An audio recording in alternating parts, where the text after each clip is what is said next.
I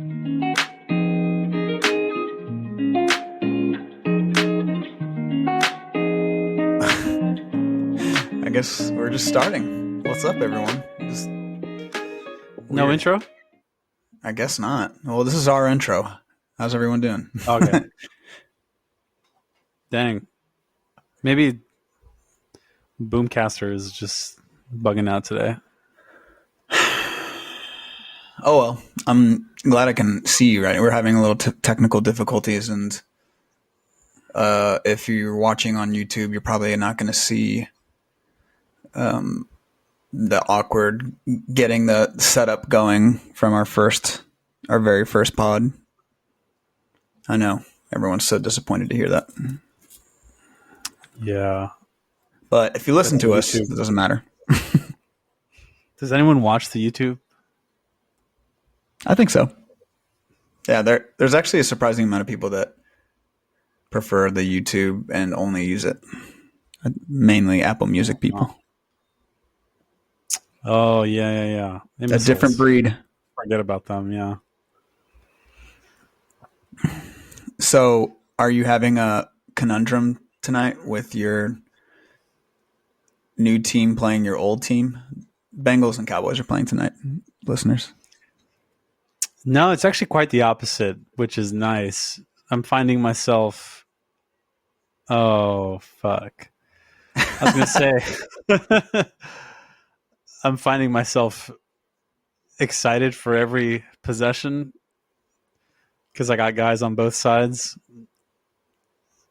Obviously, I love Burrow, so I look forward to watching him play regardless of context. And then the Cowboys definitely they're tough to watch this season, of course, but I still like watching CD if he's healthy. And he's made some plays tonight, so it's been good. But Burrow just threw a pick, so that was why I dropped an F-bomb. Do you have any fantasy implications tonight? I do, yeah. So as you know, I have a buy in our league because, by the way, this is a good public forum to air out my grievances. In our league, Simone is commish, right? And I don't know why our playoffs started this week 13. And in general, I don't think that matters. Like week 14. It's arbitrary. Oh yeah, sorry, week 14. It started this week. The only thing I have there, which is a big one, is like there's still bye weeks going on. This is the last week of bye weeks. So if you were to be in the playoffs and you had some players on bye, some important players, you'd be kind of screwed. Luckily, I have a bye week myself. I earned that right, so I got lucky. But You're whatever. Just bragging, man. I am just bragging. But my implications are in my home league, my redraft league, where I've clinched. So our playoffs start next week in that one. I've clinched playoffs, but I'm fighting for a bye week there. So although actually, I think I'll get it. I haven't checked the app, but based off of CD and Burrow, I think I should be okay. We'll see. Yeah, the Cowboys defense has been letting up a lot of points to everybody in the league, right? I'm pretty sure. I don't know, though. They've been unrostered from everything I've seen, or like the leagues that I'm in. And last year they were like league winners. Go ahead. Yeah, they were. Well, yeah, like Eddie mentioned, the last week of bye weeks, and the next week, 15 through 18 are no more bye weeks. We're going to get top-notch football every single week, and lots of bad football too, because sure, we're going to get a lot of good games, but we're also going to get a lot of bad games where, yeah, I guess Red Zone's going to waste their time and just play those games no matter what.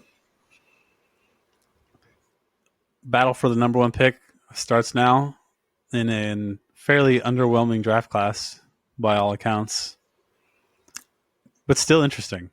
Dude, I overheard that there's like a big pool of running backs to choose from this year. There is. What do you know about that? So last year, class of 2024, it was the year of the receiver. There was a Yeah. ridiculous amount of depth at the receiver position, and even at the top, you had Neighbors, Marvin Harrison, Odunze, Brian Thomas, et cetera, et cetera. This year, it's like that for running backs, like you said.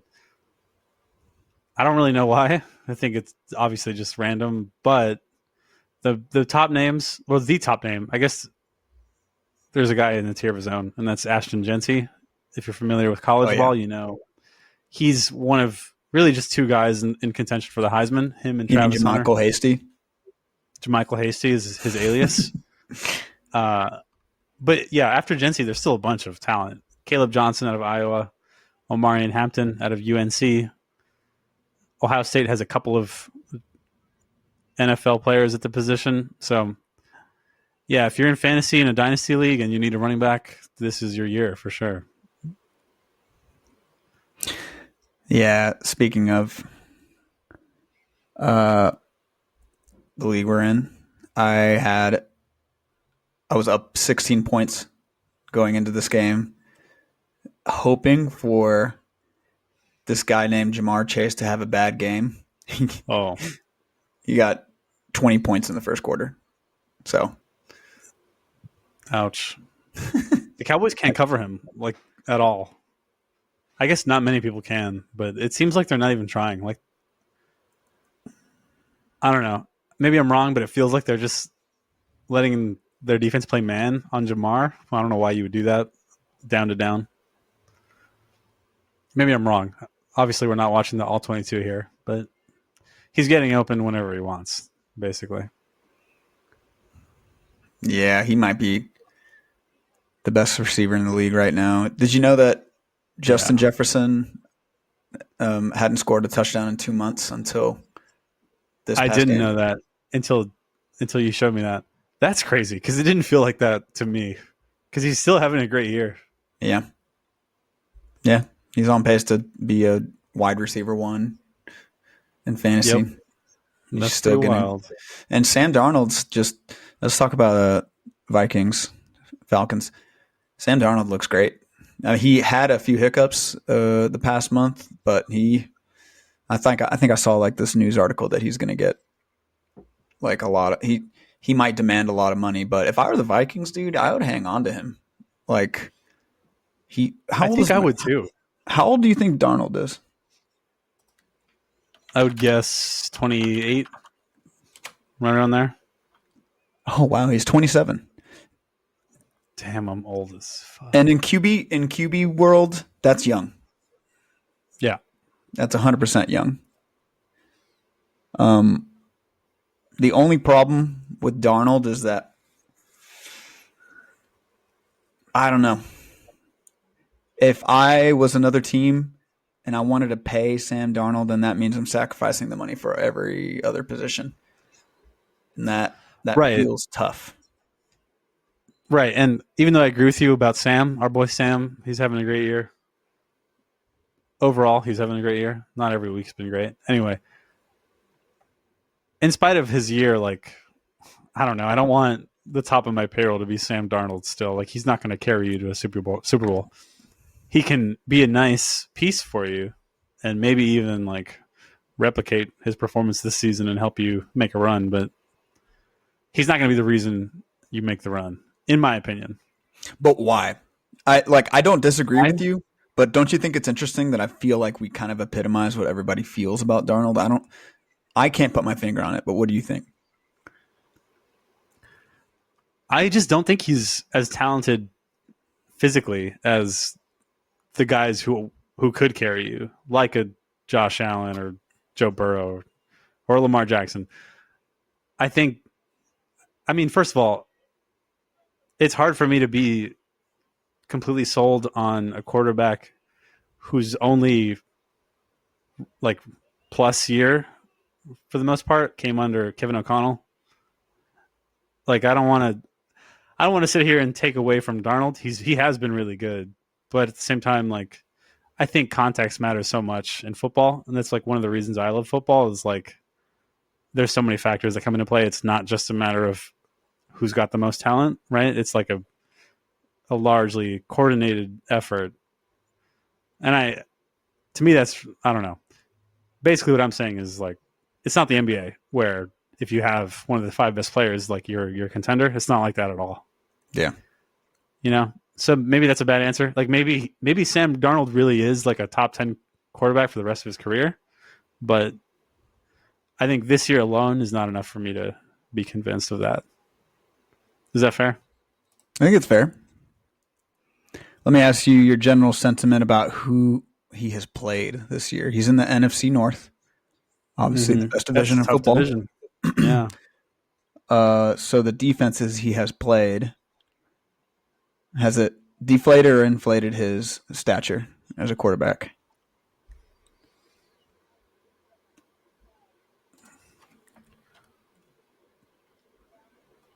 That's sorry, I'm trying to wrap my head around what you just asked me.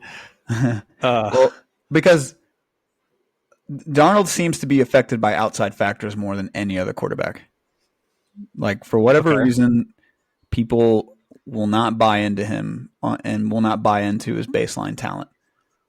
If you ask me, like, I've watched a good amount of Vikings football this year. The dude can sling it. I think his arm talent is fantastic. It's one of the best, actually, that I've seen this year. It's impressed me every time I've seen it, and like I saw in the Falcons game, I'm just like, dude, he can put the ball anywhere he wants on the field. He's got a great deep ball too, but regardless of that, like, I can totally see the argument out in the NFL media saying like, oh well, he hasn't played any defenses, or he's a system quarterback, or maybe it's the opposite. He's played really good defenses and he's performing. He does deserve the money. Like, what do you think? What do you think it is? I think if between those two, probably the defenses that he's played will have inflated his reputation. Like, not that that's unjustified either. I kind of agree with that because, like you said, he's playing in the best division. The Bears have a good defense. The Lions have a good defense. The Packers have a good defense. So just right off the bat, even not knowing the rest of their schedule, I mean, that's a really, really tough 6 games right there. So it's a credit to him. Going back to the player, though, I agree he's like, his arm is good, but I think that's true for almost any quarterback in the NFL, at least the starters. Like Will Levis, he's got a cannon, but he's not a good quarterback. Obviously, Darnold's a lot better, but like, I don't know. I guess you've watched him more than I have, but I don't ever really come away impressed thinking like Darnold's out here throwing his receivers open. Like that one long touchdown he had yesterday to Addison, to me that just looked like a blown coverage. Like, it was a great throw, but it wasn't the quarterback making the play, in my opinion. You're right, dude. I think most quarterbacks in the league have a good enough arm to put the ball where they want it. I guess what probably has quarterbacks stand out the most is their accuracy. He is very accurate. He is. Before we go any further, just to add some context, I'm just going to read off the NFL leading passers. Geno Smith, number 1. Then you got Kirk, Joe, Baker, Stafford, and then Darnold, number 6. He has the highest average completion, yardage completion out of those top 6. Then you got Lamar Jackson. So he's above Jackson, Jared Goff, Patrick Mahomes, CJ Stroud, Josh Allen. I'm surprised to see Allen that low. Yeah, I know. Allen's really low down there, actually. Allen, stats aren't that great. Allen has 23 touchdowns and 5 interceptions this year. And, I mean, you compare that to freaking Joe Burrow. 30 touchdowns, 5 interceptions. That's without tonight. He's thrown 2 touchdowns already, so that make that 32. And a pick. Yeah. Anyways, this is a good segue into Kirk. What's made Kirk so good for so long, regardless of his mobility and athleticism that is constantly criticized, is that he is the most accurate, one of the most accurate every single year. It's made him who he is. I mean, they got him a contract in Atlanta. After a torn Achilles. Dude, we got to talk about Kirk. I agree. I mean, I love Kirk Cousins as much Okay, as the hold next on. guy. Did you watch the He's game? Kirk. No. Okay. But I've watched a lot of him this year. I didn't watch this week. And so many games, I've felt like that's not the same Kirk Cousins. Like, he's been missing gimmies. And that's not who he is. Like, you're right. He's been accurate his whole career. But I actually think this has been the worst year of his career, potentially, which is crazy. Am I way off here? Am I going crazy? Worst of his career, statistically, probably not, Not based on what statistically, I'm seeing, just but eye his test wise. performance wise, I don't think it's Yeah, out of this world to say something like that. Like on film, not on statistically. film, right? I think the Falcons could be like a legit contender if he were playing at peak Kirk levels consistently. Like he's had a game or two where it felt like he was his peak self, and they look great. I think there was both times they played the Bucks. Actually, he looked great. Yeah. Yep. Threw for 500 yards in one of them. It's only happened a few times this year. Was he great yesterday? Yeah, I definitely didn't watch the Falcons. Sorry. Well, so I think the game kind of epitomized his entire season. He's kind of, I'd say he's had a lot of good games, but he's slowly been ramping down in performance and increasing the amount of turnover-worthy plays. I say turnover-worthy because you have picks, but you also track the amount of plays. There's a stat out there that tracks the amount of balls that you throw that could have been picks, but it's just bad luck and it goes through the defender's hands. Yeah. But anyways, what I saw and what I believe to be epitomizing his season is I thought he looked great. I thought he looked like he could throw the ball with enough power to get the ball where he needed to. I mean, Darnell Mooney had a fantastic game, and so did Ray McLeod. Kyle Pitts didn't, of course, but that nobody would expect him to have a great game.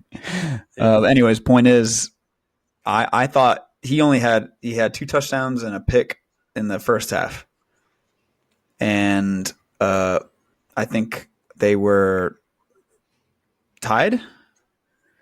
So there was a fumble that people aren't talking about, even though Kirk ended the game with 4 interceptions. But Ray McLeod fumbled the ball in the fourth quarter, gave the ball right back to the Vikings. The Vikings then went up 10 because of that play. And then from that point on, Kirk started forcing a lot of balls, a lot of which that he managed to complete. But then the next aspect of Kirk's development this year is that he has also had a lot of random balls that are just severely underthrown. Like it almost looks like he just has his old man moments where his arm isn't what it used to be. Yeah. Like he got criticized heavily for that last week. We didn't mention it, but to tell the story, the full story, like it kind of happened again.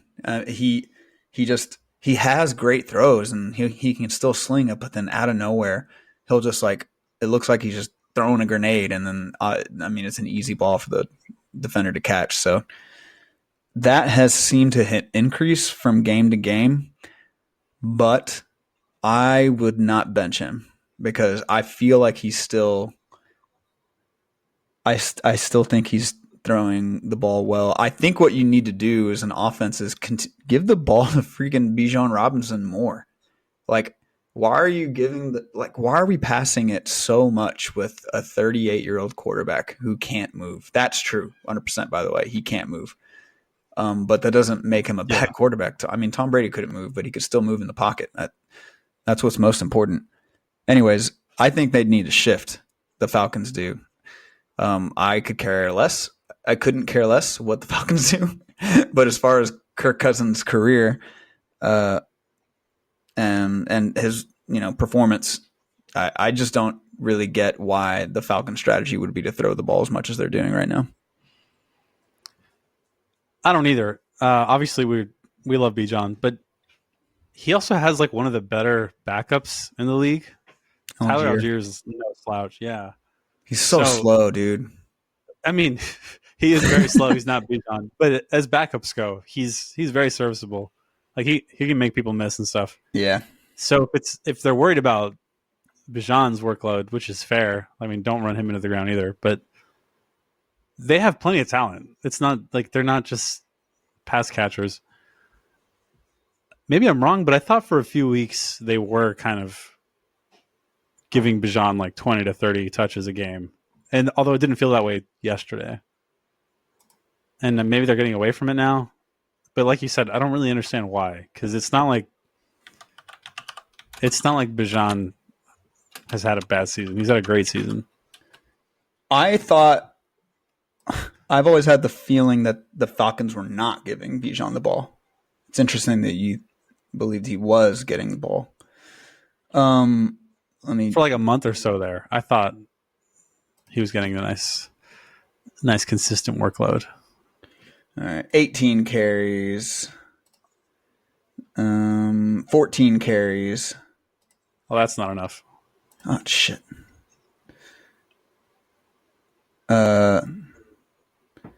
Against the Chiefs, 7 carries. Oh wow. Okay, that was like earlier in the year though. Yeah. Saints. I thought November was 8 carries. Bucks, 12 carries. All right, I'm just going to stop there. I remember too many games where I'm just thinking to myself, like, he's getting a few catches here and there, but it's not enough to justify the lack of carries. And sure, game script is going to happen, but how do you excuse 36 to 30? Both quarterbacks are throwing over 500 yards on a Thursday night, and Bijan he's the only one. Remember that week? He was the only one that didn't feast, and everybody else did, including a career high in catches and pass yards for Kyle Pitts. Kyle fucking Pitts. There's just a schematic problem, I feel like, with featuring Bijan Robinson, your stud, and featuring a quarterback where the more tread you add to that tire, you're going to continue getting throws like what you're seeing against Minnesota.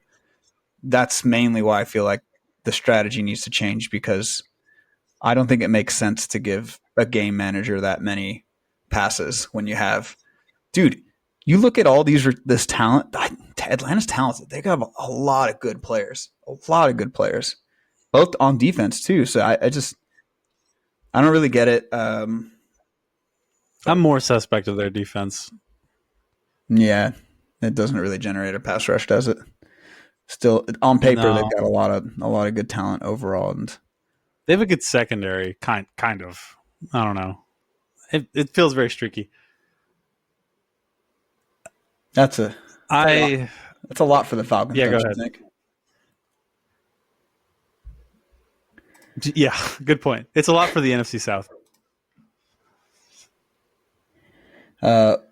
Let's move on to. Do you have anything else to add about the Falcons? I don't know if you feel strongly about it. No, not really. I would just say I think I'm more open to seeing Penix than you might be. Although I would definitely agree, like, it's way too late at this point in the season. There's no way you can just shake it up with like 3 weeks left or whatever. But if we had this conversation like a month ago, I think maybe I'd be kind of curious. But yeah, that's all. Well, speaking of, go ahead. Making a QB decision, and in the NFC South, the Panthers decided to go back to Bryce Young, and bro, he looks really good. Bryce Young's been much better and confident too. He looks just like a totally different quarterback. And I was about to say that he's 3-10. They are 3-10 now, and there's a lot of bad teams. Another team that's 3-10, the Jets. I think the Panthers are better than the Jets. I think the Panthers are one of the better teams right now. I that are 3 agree. and 10. I actually think they're like a solid team. Like I wouldn't want to play the Panthers if they were in the playoffs, you know? Yeah. I guess that's going too far, but no, they're solid. And you're right. Bryce literally looks like a different player. He's like smiling after every play. Whereas before he just looked like he was dying figuratively and literally. It's kind of wild. And honestly, it's kind of hard to believe because he looked so bad in the beginning of the year. I know. And now he's morphed into Alabama Bryce. For now. I think a lot of people have reacted recently to his play and been like, "Oh yeah, he's arrived, like he's going to dominate the league." I think that's obviously going too far, right? Let's see him finish out the year, but He's just a sophomore. You're absolutely correct. Yeah, he's just he may well dominate the league, but all I'm saying is like, don't pump the brakes just a little bit. It's nice to see him play well and play confident, like you said. Yeah, he probably has a lot of people rooting for him. Weirdly enough, because of how much of an underdog he is at this point. Yeah. So I'm also, even though he's on the Panthers, I'm weirdly kind of like rooting for him to improve and be better. And he does. He does have good talent around him too. Leggett looks good. Thielen, the veteran presence. Chuba's really good. Chuba's good. And then, I mean, unfortunately, they had more talent at running back, but poor one out for our Longhorn, Jonathan Brooks, tore his ACL and is the same right knee 13 months ago when he tore that ACL. And he just did it again. Yeah, I hope he's doing all right. That's the worst. Yeah, man. But next season, Panthers, well, they might have to. They also lost a lot of people on defense too. So Panthers are definitely looking on to next season, and it's looking a little brighter than what people might have anticipated for the Panthers. But more needs to be said about the Eagles. I see a lot of cracks in the armor, brother. Do you? This is the only game. There's only been one game this entire season for the Eagles that they scored in the first quarter. Every other game, they have not scored in the first quarter. And in this game, they lost the first quarter to the Panthers 3-0. But that's a problem. Their offense has consistently started really slow, and they only beat the Panthers 22-16. I mean, that's a really close game to a below average team. And if you're supposed to be one of the best defenses in the league, have one of the best running games in the league, you should have blown this team out. They were favored by 12.5 going into this game. That's a lot of points to give out. That's too team. high. Yeah. So, that's anyways, crazy. Not only do they have that wrong for them, but Jake Elliott has not made a 50-yard field goal or higher this entire season. Really? Yeah, that's pretty bad. Foreboding. Well, the other thing with the Eagles is like they're going for it anytime it's 4th and 2 or less, especially if it's on the other side of the field. So I would imagine that Jake Elliott has fewer opportunities, if only slightly, but still. Maybe I'm wrong, but I would be pretty confident in guessing that. But that's still a bad stat. You're right. Dude, what if you're Sirianni and you look across the league? What's up with kickers, man? They're just all so bad. Everyone's missing important kicks, or they're getting blocked. Yeah. Maybe you're Sirianni. You're like, I don't want to be that guy. We're just gonna go for it more often, even if it's Jake Elliott, one of the better kickers in the league. What if he's believing in the juju that's going around the league with special teams, and he's like, let's not put ourselves in that situation and go for it.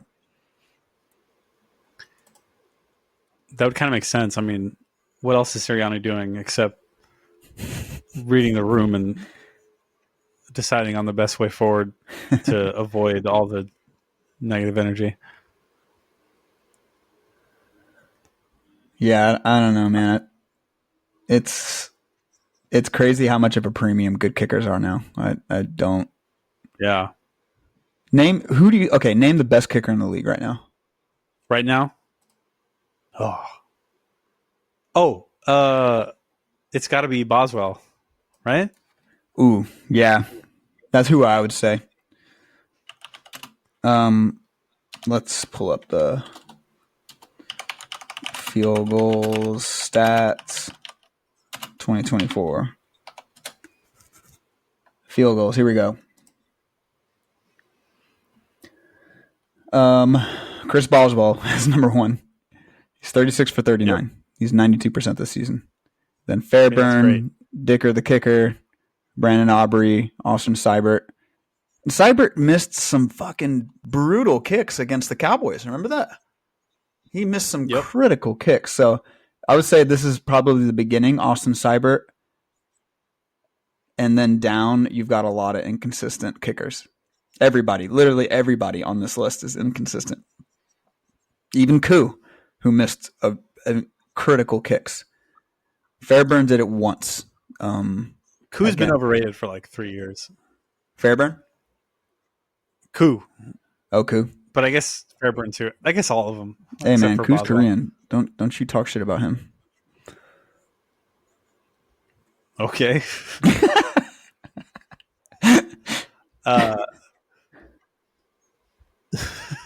Yeah, so a lot of Justin Tucker's not even on this list. He's like, yeah, there he is. He's almost last. He's bad. Is he still playing? Does he still play? Yeah, he still plays. Okay. Sadly, he's 70% this year. 19 for 27. 4 for 9 from 50 or longer. Fucking sad. Oh, you know who else sucks? Bert Auburn.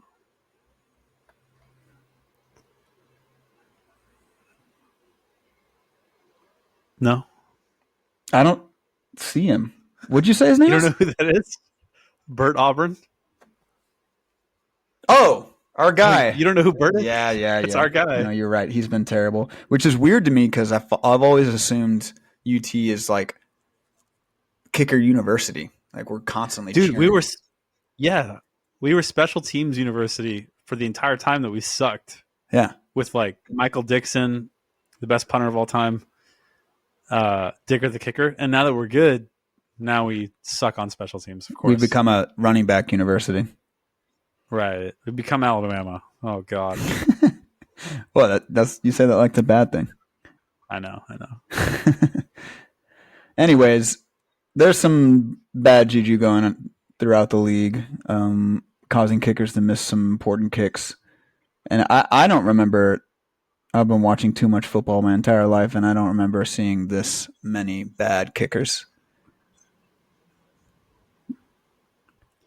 Like, I agree. It's kind of upsetting.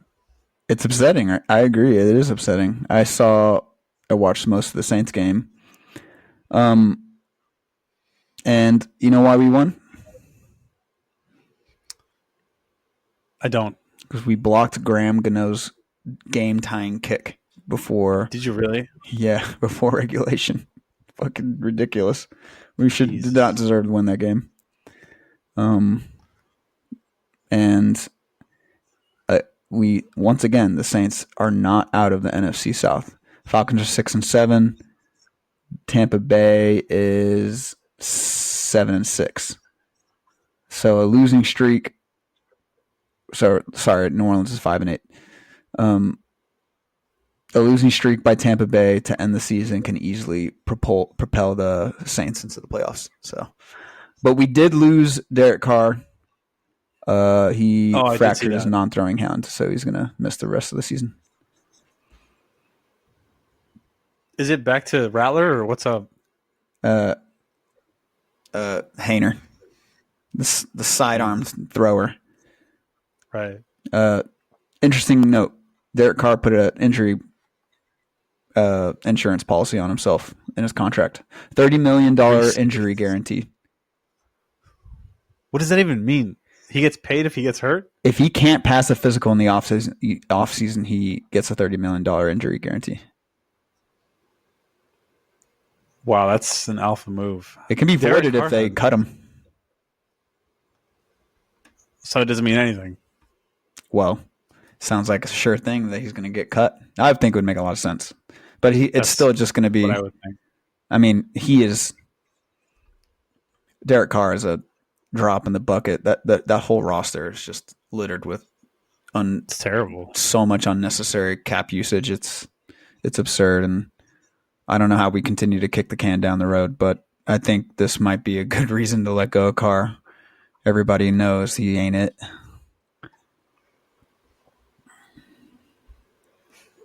No, he's weird. He's not that good. No, he's also like generally agreed upon as bad in New Orleans. New Orleans, the subreddit generally hates Derek Carr. I mean, can you blame them? He's not only is he like bad, he just has like the worst or the lowest, I should say, the lowest amount of charisma of all the quarterbacks. He kind of reminds me of Dak, actually, but like even worse, which is I'm not a Dak fan, so clearly I'm not high on Carr, but I know it's like that weird uncool vibe. You know what I'm saying? He's 100% has that vibe.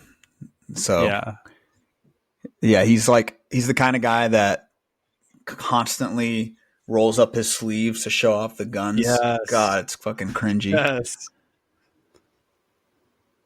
You know who's not like that? Baker Mayfield. I freaking love that guy. He's the best, dude. Do you? I know he's a Sooner, but golly, when he plays, noticed. He's just great. So they're likely going to win the division. They beat the Raiders this weekend. Yeah, they're cooking. Yeah, they have Mike Evans back, and they did lose Bucky Irving. He got hurt in this game. A big reason why they still have Rashad, right? Yeah, which he had a great game. He unnecessarily fell off the map of people's radars. I think he's a good player. I always thought that. He is a good player. And then they have Sean Tucker right behind him, who was also thrilling. But anyways, yeah, Tampa Bay beats the Raiders. Terrible, whatever. Yeah, Tampa Bay is likely going to win that division and another notch in Baker's belt. And when does the NFL MVP award get released? Do you remember?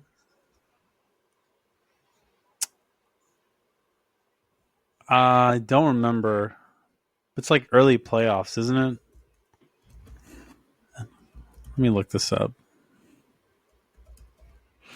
Well, while you look that up, in the scenario that Tampa Bay goes undefeated the rest of the season and they have a favorable schedule, let's say they win the division, so they're getting the most likely the fourth seed. That's a pretty good resume for NFL MVP. We touched on it last week, but dude, that's a fun long shot. That's a fun long shot bet right there that I would do if I was a degenerate. Oh wait, I am. Maybe I should do that. Nah, there's no shot, dude. There's no shots. No shot? I feel like the MVP race is down to about 3, maybe 4 players. It's 100% Josh Allen's is to lose. Yes. Yeah, right. So knowing that, why are you going to bet on anybody else? For fun. You know what I love doing? I love putting my money in the front yard, covering it in gasoline, and then burning it.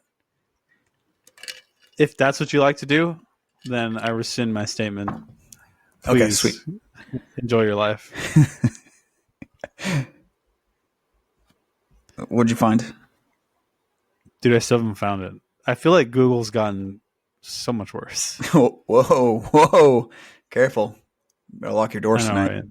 I'm going to have a cease and desist here. I looked up 2025 NFL MVP selection date, and I still can't find it. Maybe I should start using ChatGPT.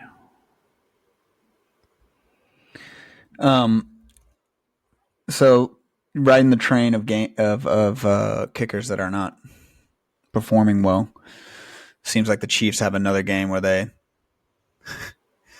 do their black magic and use their fourth kicker in the past 2 months because they keep getting their kickers injured, and they win a game 19-17 off a game-winning kick that hits the upright and it still goes in. And the look on the Chargers' faces when that happened is just disheartening. It's like the whole league it's like the whole league knows how lucky they've been, and they want it to stop. Are you okay? I'm sorry. Yeah, I keep gas. Do you have the hiccups? I had a lot of food right before this, but yeah, It looks like the whole league knows, and they're trying to end this ridiculous streak of black magic that the Chiefs seem to be conjuring to get them to. They are now 12-1. Dude, now I have the hiccups. Oh my god. It's the black magic. You got some of the Chiefs' black magic. It got to you. Patrick Mahomes is now 8-2 when playing the league's number one scoring defense in his career. That was the Chargers. He's 21-3 when facing a top 5 scoring defense overall. Patrick Mahomes is now one game-winning drive away from tying the single-season record with 4 games left. And then, lastly, to wrap up my general point, they have now not covered the spread 7 games in a row. They've lost against the spread 0-7 in the past 7 weeks, which is a record for a 12-1 game team. So, Mahomes, not very good this year, still clutch as hell. He's again, making the plays necessary for the team to win. The play right before they started kneeling, it was the last actual play before the kick. So the last first down, it was something like, I don't know, a minute, 50 seconds left or something, and Chargers were out of timeouts. To me, that play is like, that's the play you show the aliens when they come and take over Earth, and they ask, who is your alpha? You just show them that clip, and they'll get the fuck out of here. They'll leave us alone because we have Patrick Mahomes on our side. It's like, he's kind of boring to watch, and he's kind of fat too. Fat? But just a little bit. Just a tiny bit. He's a little thick. Continue. And yet, he just makes it look so easy. I mean, this was the primetime game, so I'm assuming a lot of people saw this, right? Yeah. He just effortlessly, I do mean effortless. That's what it looked like, at least. Just like slight pump fake, but not even really that much of a pump. Just like a little shoulder forward. Yeah. Nothing crazy. It wasn't dramatic, but it was enough to get that defender to just blow by him. And he makes it look so easy. And then he does that. He gathers himself, and then he throws it to Kelsey. And then it's game over. It's amazing how predictable the Chiefs are. But, to me, that's why I can't rank anyone else first, Going back to our ranking last week. Yeah. Mahomes is just going to get it done. Look, if aliens came to Earth and they demanded to see the best football players on the planet, then I'm showing them Josh Allen. They lose against the Rams, but he's the first player in NFL history to have 3 passing touchdowns and 3 rushing touchdowns. And he carried me to another league's through the first round of playoffs. Thank goodness. He scored 51 points in fantasy, which is ridiculous. He broke the record for Quarterbacks? highest single game score. Yeah, for quarterbacks. Yeah, that's not surprising. So, yeah, I'm definitely showing them Josh Allen. I mean, he was unstoppable on the ground, too. Yeah. 3 rushing touchdowns, Yeah, dude. he's a freak. It's incredible. I really hope we see them play each other again. Oh, my gosh. Well, I think the Bills they're winning that game, dude. Okay. Who am I kidding? If they're going to meet each other in the playoffs, the fucking Chiefs are winning. Come on. I was doing it for the gag. I'll be cheering for Josh Allen. Oh, yeah. Everyone in the country is going to be cheering for Josh Allen. Yeah. Seriously. The Bills are like, I had this conversation with a friend the other day. The Bills are like one of those teams that they're kind of everybody's favorite. Name a team that, I mean, do you know anyone in your life that hates the Bills? I don't. That's a good point. Everyone either likes them or is indifferent. Yeah. They're just one of those teams that are like that. So, but it's worth mentioning they did lose to the Rams, and the Rams, I mean, Puka went fucking nuclear. Hey, the Rams are kind of good. Yeah, so Rams probably going to win that division now, even though the Cardinals were the ones that looking to win that division. But Rams sneak out a dub. They're actually up almost. They're up 2 touchdowns in the fourth quarter with the Bills. So it was actually their game to lose. I mean, the defense, neither defense showed up. It was a thrilling game, by the way. I caught most of it through the highlights. And damn, it was fun. So many amazing plays, so many receivers, so much bad defense. But man, it was fun. Yeah. They reminded me of Bengals Ravens, either iteration. Just no defense, all fantasy, all highlights. And like you said, Puka Nacua, I think I said once earlier on this forum that he wasn't a top 5 receiver, but I regret saying that because he absolutely is. That dude is just unbelievable. Yeah, he is. He made the most incredible catches this game. Golly, the catches he made were spectacular. I kind of like what I was saying about Mahomes. He's not like the GOAT or whatever, but it's kind of that same feel where he's not super athletic, like for NFL standards. He's not elite at any one thing, but then you put the whole package together and the dude just knows how to play football. Like he's so damn good. He was a 4-star recruit coming out of high school. I randomly saw a highlight reel of his 7-on-7 highlights in high school. The most average looking dude who you would have never thought this guy was going to be dominating in the NFL. Actually, random side story. When I was playing Ultimate Frisbee at Baylor, where I went to grad school, we had a tournament. I think it was in Dallas. Doesn't matter. We were out of town, staying at like somebody's grandpa's house, and Baylor football was playing on this Saturday.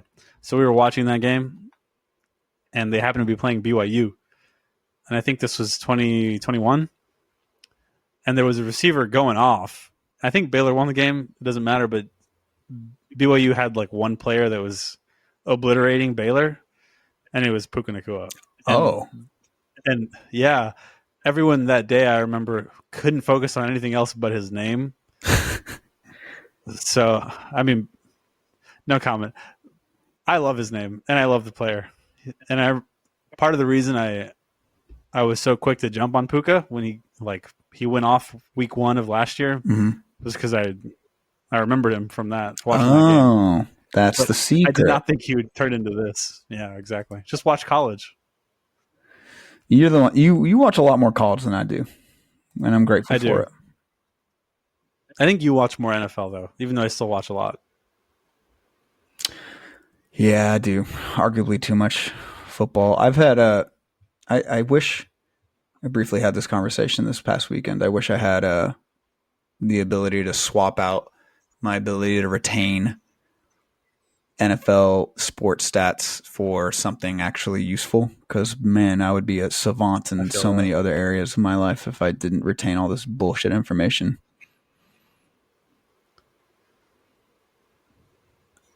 You'd be like Bradley Cooper and what's it called?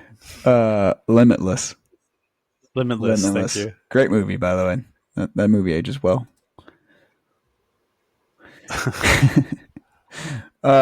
Okay, let's move on. Did you watch the Packers at Lions? I did, yeah. The Lions, Packers, and Vikings are 28-3 against everyone else in the league. That's stupid. Also, that game Thursday night was the largest audience for Thursday Night Football history. 17.29 million viewers on Prime. Damn. I guess that's fair, yeah. It was a great game. It was an awesome game. It was fun. I only caught the end of it. But to catch up people that didn't get a chance to watch it, you should have watched it, first of all. Second, yeah, feel guilty. And then second, fourth quarter, game's tied 31-31. Lions have the chance to go down and score with 45 seconds left. It's fourth down and inches, and they are on the 30-ish yard line. So Bates can kick a 50-ish yarder to win, to gain the lead, and most likely give the ball back to Green Bay with 40 seconds or so left. I was watching that part of the game, and my gut instinct, I've seen enough football to see you kick the field goal, right? Like most coaches kick the field goal. And I don't think Dan Campbell is an analytics coach, nor is he a conservative coach. He's kind of playing both sides, but it's in Dan Campbell's DNA to go for it. So I thought a little bit longer. I was like, oh, yeah, that makes sense. He's going to try to go for this fucking fourth and inches. And they give the ball to Montgomery on a simple ISO, and easy money, and they get it. But golly, he's got to carry around his balls in a wagon. It's crazy how close they are to greatness and failure at the same time with these decisions. Do you think this luck is going to run out? It depends how you define luck. If they lose in the playoffs because they go for it on fourth down and they don't get it, like, to me, that's not really their luck running out. I say that both from like an analytical point of view as well as like a just practical eye test wise. Like, I think you can't really define any season on like one play, right? Yeah.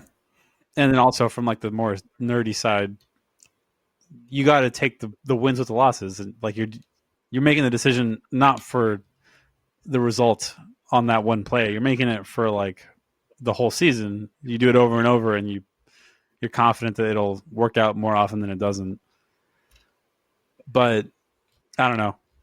I guess the real answer is more like I think the Lions are elite, so it's hard for me to imagine them coming up short against almost every team in the NFC. The NFC is kind of trash. So yeah, I think if they lose before the Super Bowl, then to me that means they just kind of choked, actually, because they have the best roster, the best coaches, the best team, clearly. You know who I wouldn't want to see if I was the Lions? Who? I wouldn't want to see the Rams.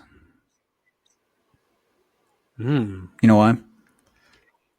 Why? Sean McVay is the kind of coach that is going to anticipate Dan Campbell running the ball on fourth and inches, and he is the kind of guy that's going to be able to game plan that kind of thing. He is the exact kind of coach that can stifle a Dan Campbell planned team. That's a great point. I hadn't really thought about the Rams that seriously until this week. Me too. When they beat the Bills. But, you know, I thought the Rams were going to be closer to like contenders than falling out of the playoff race. But for like 5 weeks ago, pretty much everyone had written them off, right? And part of that was like injuries and stuff. But damn, if you just told me before the season started that they'd be 7-6, I'd be like, yeah, that makes sense. Pencil them in for the playoffs. I would love to see a rematch of the Rams and the Lions. And you're right, like McVay is one of the very, very few coaches who I think stands up to Campbell. Obviously, they're nothing alike personality-wise, but dude, McVay is awesome. I'm glad you brought that up. I love McVay. Like, not only is he a genius, yeah, he's very like down to earth. Campbell is too, by the way, obviously. But like McVay just has a way of like making things digestible. Yep. Not just for his players, like, by the way. If you listen to him on like a podcast or something, or like an interview, he actually does a great job explaining the game for like layman's people like myself. So I don't know. That sounds really awesome. I hope we see that again. I know they played in week 1 too, and it was a good game. Yeah, McVay is going to have an advantage with talent eventually if they match up with the Lions because... Really? Yeah. This is because Lions entering this game... Well, first, to add some context, the average defense... No, it's the top 8 teams with players that play defense that are on IR for the rest of the season. They have 7 players on IR. Those top 8 teams. So the Lions have 13 defensive players on IR. Jesus Christ. So they are literally running out of people. This is why I say the talent's going to catch up to them if they continue sustaining injuries like this. This is the second game in a row that they lose against the spread, and they've been money all season. The talent is catching up to them. So I'm a little worried about the Lions. They're winning, and they've continued to prove that they're willing to win the difficult games, sure, but there's nothing Dan Campbell can do about. I saw fucking Brian. God, what's his name? Branch. Branch. Yeah. He was injured, and I was like, dude, they can't lose him. Like, they cannot lose more. No, they really can't. So, it's just a no. It's a red flag for me. Am I ruling them out? No, of course not. They're still Super Bowl favorites the way the team is made up. I'm just flagging it. I'm thinking, bro, the writing's on the wall. It's more writing is on the wall than I expected, and I'm just concerned. I guess that's fair. I don't know. In the NFL, I'm not going to freak out over a couple close calls. In college, that makes more sense to me, but like if we want to nitpick every week, like the Chiefs, they would deserve all the noise, right? Yep. But no one's really sounding the alarm because they're the Chiefs. And I guess the Lions obviously haven't earned that kind of respect, which is fair. They still got to go do the thing, whereas the Chiefs have already done it. But like I said, I think Detroit, to me, just matches up so well against everyone. And in terms of like personnel, I feel like the only other roster that even could maybe be in the same tier, if that, is the Eagles. Yeah. I don't really know who else. But the Rams, you mentioned the Rams, and I got all excited because I do think coaching is a huge, huge deal, especially in the NFL. And I think McVay adds a lot to the Rams. And whereas Sirianni, he's fine, but I don't think he's going to outcoach Dan Campbell. Yeah, the Rams, I think they have a talented roster right now, and if they remain healthy, then they're going to make a lot of noise this playoffs. And they're not a team I want to see if I were Detroit. Now the team they beat, Green Bay, had a great game. They played really well. Josh Jacob ran for 3 touchdowns, quietly having another fantastic season. Yep. But dude, it's that is going to be a photo finish. The Vikings, Lions, and Packers. That division is going to be insane, and yeah, it's just going to be a great end of the year because they all want to win that division. Like the number one seed is so still up for grabs. It's going to be a bloodbath. No one's going to be resting their starters now that I think about it, since they're all so close. Is it really? It's got to be the Lions, though. Let's see who they've got left. They can't take their foot So off they're the gas 12 and pedal, 1. dude. Not with. I know the Vikings are just 1 game behind. All right. You know what? Yeah, I guess you're right. It's also not. Lions have. Sorry, go ahead. They don't have it in their DNA to rest starters, anyways. I mean, I know it'd be a smart thing to do, but I just can't see the Lions doing it. It'll be interesting, and we'll find out a lot because. So okay, here's the last 4 weeks for the Lions: home against the Bills, then they go to Chicago, to San Francisco, and then they host Minnesota. So, if Minnesota is still 1 game behind at that point, going into the last game, I think you're right. I think they would both just play it out. But at the same time, I guess I don't know as much about O'Connell. It just feels so risky. Maybe you're right, though. We'll see. There's too much time We left will see to know what's going to happen with the NFC North. Speaking of, that's going to be an awesome game. Bills at Lions. Did you decide to go to that game for your birthday? I decided not to, even though I was actually seriously considering it. I know you don't believe me, but I was. No, I believe you. The reason I didn't was because I'm now looking into spending that money on a different game that I would care a lot more about. Although I still haven't booked it, but I'm trying to do so here in the next couple of days.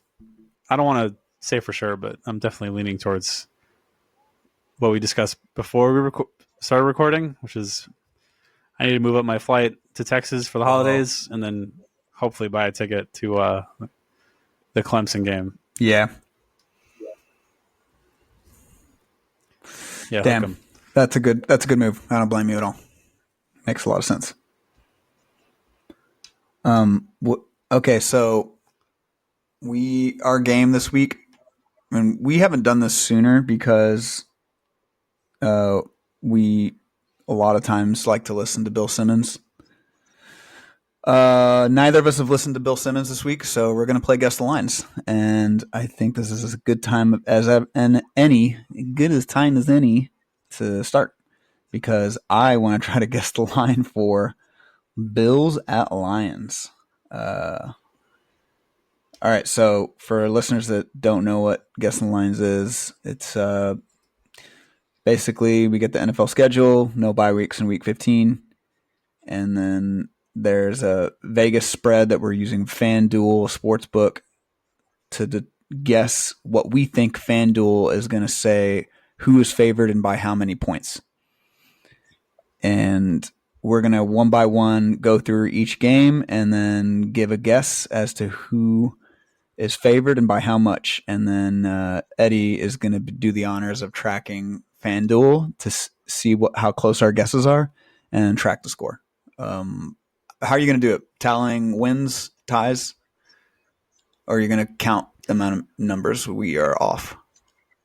I'm just going to do a tally. If you're closer, you get the point. If I'm closer, I get the point. If we're equidistant, nobody gets the points. Sounds good. Okay, let's start with the fun games. So, Bills at Lions. This is an afternoon game. Somehow didn't get flexed to a Sunday night game. But anyways, Bills at Lions. I have the Lions favored. Hold on. I have the Lions favored by 2.5. Okay, I had Lions -3. It is, as of now, Lions -1.5. So you get it. Whew.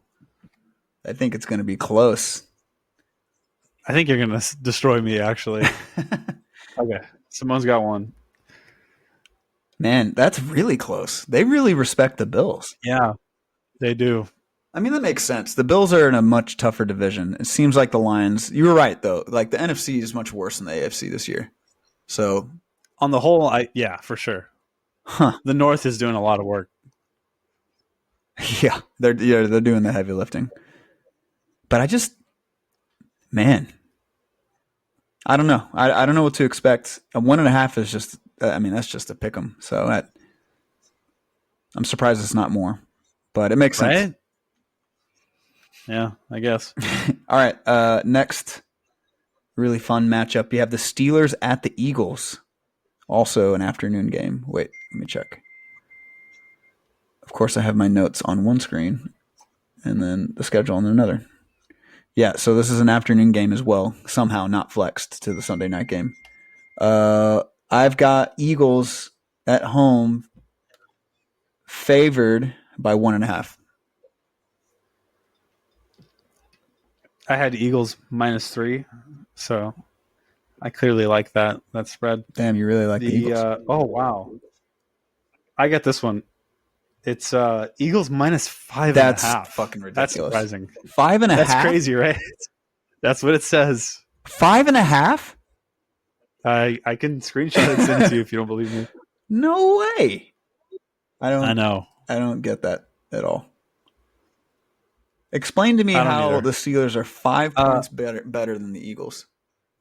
Well, maybe Vegas likes George Pickens that much, and maybe he's going to be out for a little while. Hey, I know we're like it's a meme, but he is really good. Still. I know he's good. If he can, you know what he said? And recently, this motherfucker said, "You know exactly what I'm going to say." Yeah, I don't know why I'm getting all these penalties. I don't know. I don't know what I could do any different to avoid these penalties. Like, what the fuck? The most diva dude you can imagine. He's funny. All right, you get that one. Whatever. But I don't. The Steelers' defense is legit. They're going to stop the run and force Hurts to throw. That's where I was thinking. Yeah, I don't know. I don't know. And I also feel like the Steelers can move the ball against the Eagles, even maybe without Pickens. But we'll see. It'll be a fun game. I'm definitely, anytime Tomlin's a dog like this, I'm fucking betting on him. Yeah, definitely send it. That's a lot of value. Did you watch any of the Hard Knocks? No, I still want to. I really haven't had a chance. Man. But it's so good. I've been hearing about like some Batmobile memes, and I feel out of the zeitgeist. I feel old, so I need to catch up. Yeah, Hard Knocks has got me good. You see a lot of Tomlin in the first episode, and holy shit, you see why he's such a good coach. He's so good at connecting to that team, to anybody really. So, I would run through a wall for that guy. Tomlin's legit. How much Bengals is it?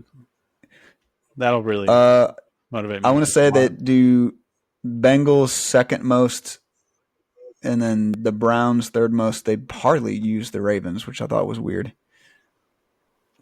Yeah, it's surprising. Okay. You got to let me know when you watch that. That show is awesome. All right, next fun game, yeah, I think. We got Thursday night, Rams at the 49ers. Thursday night game, both of them coming off of high scoring affairs, coming off home victories. I've got the Niners favored at home by 1.5 points. That's exactly what I had. So no one's going to get a point here. Let's see what the spread is. It's Niners -2.5. Yeah. Good instincts all around. That's right. That's the right line, I think. Yeah, that's fair. I think the All the right, so Niners that game they needed that badly to go and destroy the Bears like they did. They beat them 38-13 or some shit. They looked like the they normal had to Niners. destroy him too. They had what? Yeah, I think they had to destroy him just to like feel better about themselves. Also, their running back got hurt again, so they lost McCaffrey for the season. Then they put Jordan Mason on IR, and then yesterday their rookie Oh, Garendo got hurt. Orlando. So they're down to their RB4, which is crazy. Holy shit. Well, their defense played Yeah, better. I know, granted, they're playing fucking Caleb Williams, right. who's now 14th on the list of all-time sacks in a season. He doesn't throw interceptions, and that's what the media is saying, but goddamn, is he getting sacked a lot. Oh, Caleb, he'll figure it out maybe. All right, let's move on. Next fun game. Buccaneers at the Chargers in the afternoon. Bucks at Chargers. I have the Chargers favored by 2. I had Chargers by 2.5.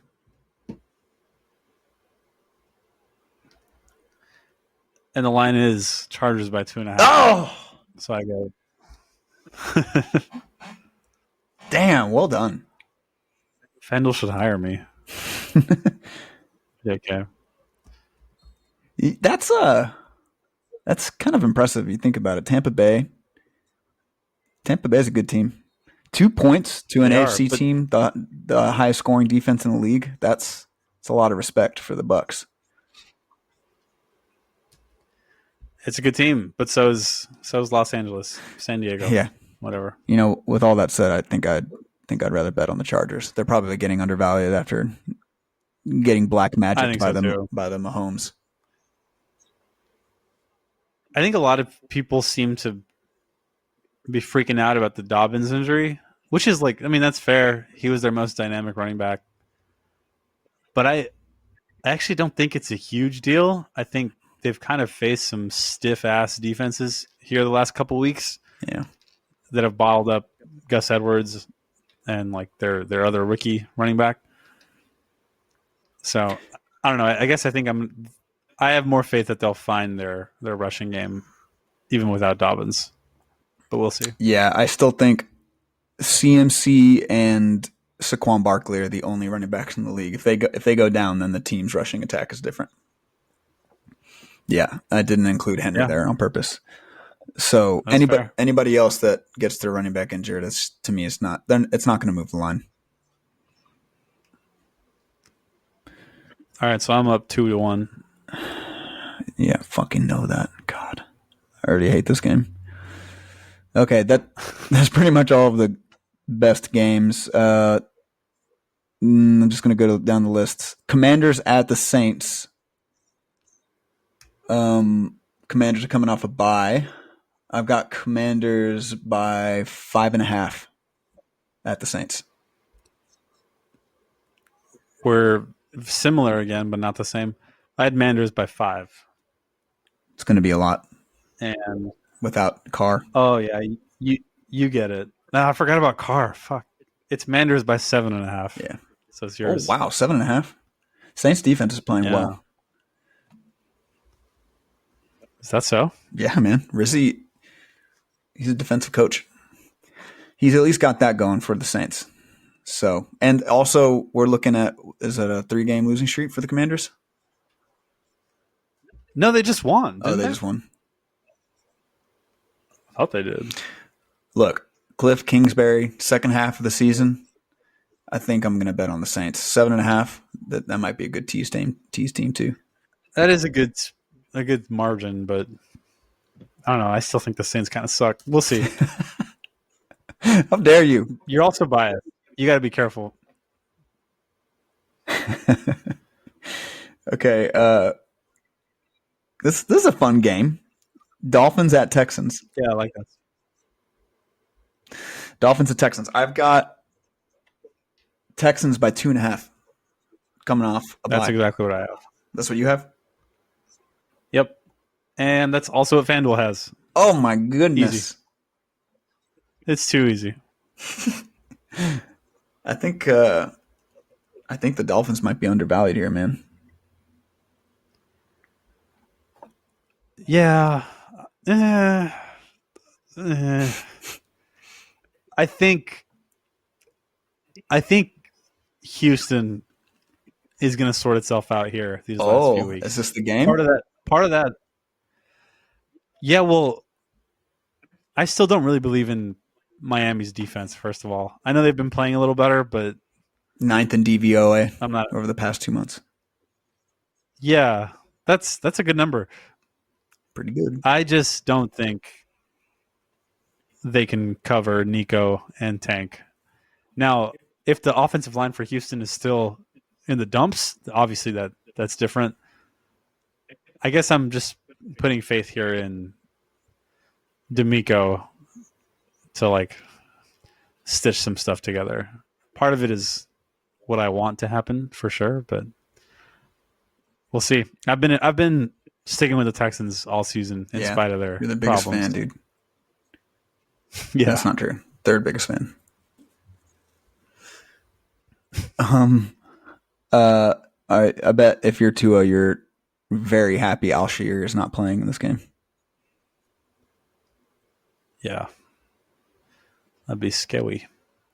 Alshire suspended 3 games for his hit on Trevor Lawrence. Trevor Lawrence is out for the season. It was 3 games? Yep. Jeez. He was suspended for a less amount of games in which Trevor Lawrence is going to be not playing. How do you feel about that? Is that sufficient?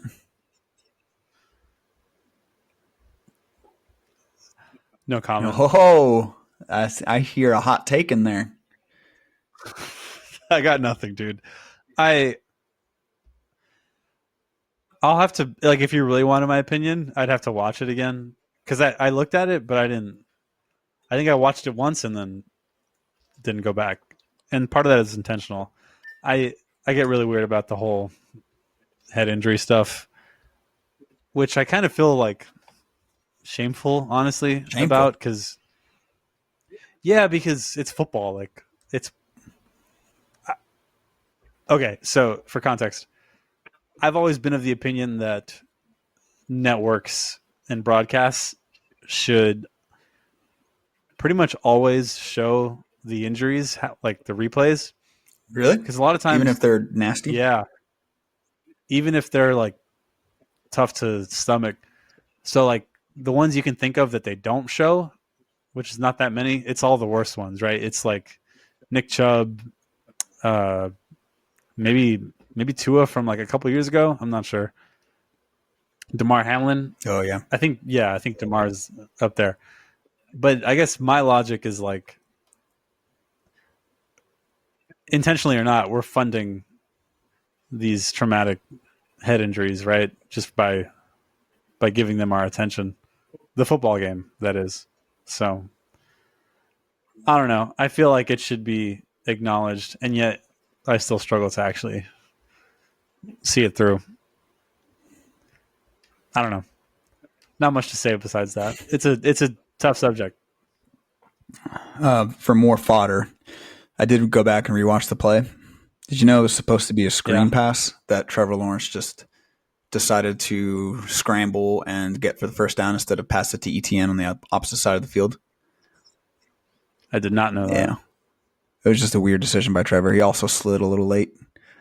So playing devil's advocate here, I think the suspension was just about right, considering the circumstances. But overall, I think Tom Brady has a point. You should find quarterbacks for sliding late or fake sliding. I think I agree with that, actually, but that just seems really hard to enforce. I feel like if you're gonna put a hip drop tackle in the game, then why aren't we doing that for QB slides? Now, granted, we're not calling hip drop tackles think it's a stupid rule, anyways. And I see it fucking every game I watch. I see somebody doing that, and they're just not calling it. But anyways, Yeah, exactly. logic here is if you're gonna have specific rules like this, then why not fucking sliding too early? Just, the defense just has too much against them, man. I hear you. All right, let's move on. We got a maybe kind of a fun one. Let's see if the black magic's going to work against the Browns. Chiefs at the Browns. I've got the Chiefs favored by 5 points. No hook. You said Chiefs -5? I have Chiefs -6.5. FanDuel has them at -4.5, so you get it. They're finally reducing the lines because everybody is covering against the Chiefs. Makes sense. That was kind of my logic with that one. You should be winning this because you bet more than I do. Well, you don't have to bet to know that the Chiefs have been getting so lucky. So eventually the books have to adjust. Right.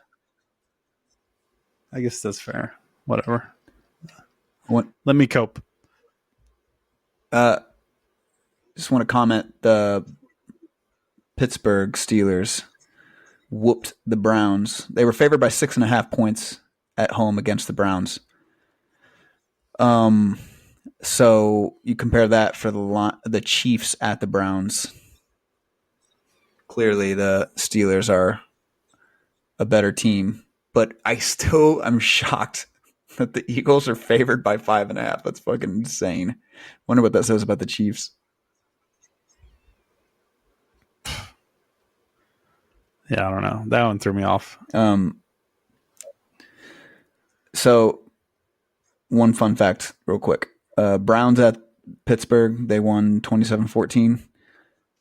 Browns haven't won in Pittsburgh since Tim Couch was a starter in Cleveland. And that was in 2009. Oof. Yeah, exactly. Okay, next game. Bengals at the Titans. Not a very fun game. I will be avoiding that game. Bengals favored by 8.5 on the road against the Titans. You had 8.5? 8.5. I guess. Yeah, I went high. Reasonable. Dang, you're gonna win. I bet. I got Bengals -5.5. I think I should have gone more aggressive. You guys should have gone higher, dude. Vegas loves the Bengals. Yeah, but they keep losing. Well, I guess they won just now. Okay, FanDuel has it as I can't. Oh shit! I got to refresh. I don't think they had set one yet. Oh yeah, they're probably waiting for the game tonight. Yeah, they need time. I might have it. Dang it, FanDuel.